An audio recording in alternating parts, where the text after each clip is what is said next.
Hola amigos, hoy vamos a hablar de la vida secreta del Hamás bajo tierra a los 75 días de comenzada esta guerra. Y les adelanto que baso toda mi información en artículos periodísticos, en especial los brindados por el vocero del Ejército de Israel, y en algunas partes doy mi opinión. El FDI, las Fuerzas de Defensa de Israel, tomaron el control del Distrito Superior de Gaza, donde está la campaña aérea del Hamás. Ahí estaba ubicado. Las fuerzas de la FDI completaron la toma del centro de liderazgo del Hamás, en la que fueron eliminados unos 600 terroristas. Estos números, siempre que hablamos de cienes y más cienes y más cienes y más cienes, muy poco les afecta al Hamás. Puede ser que al final de toda la guerra y los empiecen a contar y ahí vean que no hay quien cargue armas, porque estos, digamos, son los que luchan mal pagados y demás, son los que no son los del Nusra, son los terroristas clásicos del Hamas. Los combatientes del Tzal allanaron las casas de altos funcionarios en Han Yunis y descubrieron ahí infraestructuras subterráneas que salían desde las casas hacia los túneles y desde los túneles hacia otras casas y así sucesivamente. O sea, que en cualquier momento se podían ir a trabajar, bajaban unas escaleritas o los más aristocráticos tenían también ascensores y se iban a trabajar.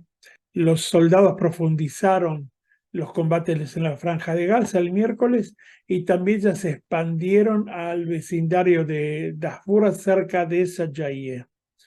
Nuestras fuerzas tomaron el control del Distrito Superior del Hamas, en el corazón mismo de Gaza, donde se descubrió una vasta red de infraestructura estratégica subterránea utilizado por los líderes del Hamas, y no tan solo por ellos, sino que estamos hablando de lugares donde se podían meter camiones, se podían meter vehículos blindados y demás. O sea que era algo que estaba muy bien clasificado. Y reitero, si la pregunta sería ¿hasta qué punto Israel no sabía y no conocía eso? No es cierto, Israel sabía que eso existía desde hace 4 años, 5 años, pero nunca llegó a meter la mano por cuestiones de ellos. Esas son parte de las preguntas que se harán después de la guerra. Con eso las fuerzas de defensa de Israel completaron toda la captación del Distrito Superior del Hamas dentro de la ciudad de Gaza hasta la Plaza Palestina, que era el centro mismo de la ciudad. Desde allí operaba el alto liderazgo político y militar del Hamas. Dicho complejo incluye una red ramificada de túneles donde conectan escondites, albergues, oficinas, residencias de altos miembros del ala militar y del ala política del Hamas. Estos complejos por encima y por debajo del suelo, en el centro de la seguridad del ala militar y política del Hamas. Ojo, ahora ya no estamos hablando más de militares, sino del ala política del Hamas, como parte de esta toma del poder. Y fueron eliminados, como ya les dije antes, unos 600 terroristas, tanto por tierra como por aire. El subsuelo del Hamas incluye puertas blindadas, cuartos de estadía, duchas, baños y demás cosas que les permita a estos jerarcas no pasarla bien y no sufrir porque les falte nada. En algunos casos se descubrió que la infraestructura alimentaria y del agua eléctrica permitiría estadías de meses ahí abajo sin que nadie los moleste, siempre y cuando no se entre, como en este momento el Tzal está entrando en esos lugares. Esta es una red utilizada por los jefes de las organizaciones Ismael Haniyeh, Yehia Sinwar y Mohammad Def y otras figuras de alto rango para administrar la rutina operativa y asegurar el movimiento diario de todo lo que el corazón de la ciudad de Gaza les permita utilizar. Volviendo a los líderes, hay muchas cosas que faltan en la inteligencia israelí, como por ejemplo, uno de los tres que nombré antes, Mohammad Def, era un architerrorista, se lo intentó matar 4 veces, le dieron con misiles 4 veces, dijeron que le habían sacado, se le habían ido los ojos, una mano, un pie y demás, o sea que era un pedazo de carne nada más. Y sin embargo, se lo ve caminando, rengueando un poco, pero vivito y coleando.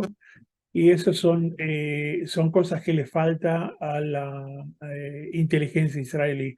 No lo sabemos todo, no pidamos saber todo, no intentemos saberlo todo, porque eso fue lo que nos pasó el 7 de octubre, que creíamos que lo sabíamos todo. Continuemos.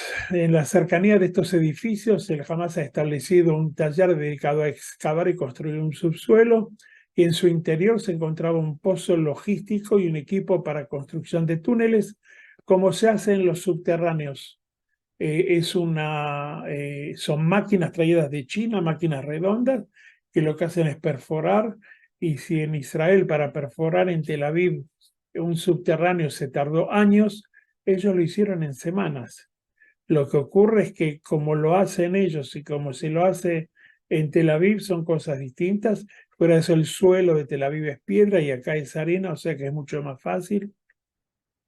Junto a él hay un pozo de 20 metros de profundidad con una escalera de caracol que baja e incluye puertas blindadas y subdivisiones, o sea, el que no conoce el lugar no va a saber si ir a la izquierda o a la derecha o seguir derecho.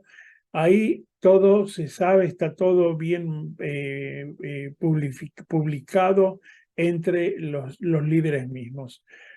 Como parte de los ataques aéreos de la Fuerza Aérea y Navales de Israel, decenas de terroristas murieron y una serie de infraestructuras terroristas de la Franja de Gaza fueron destruidas.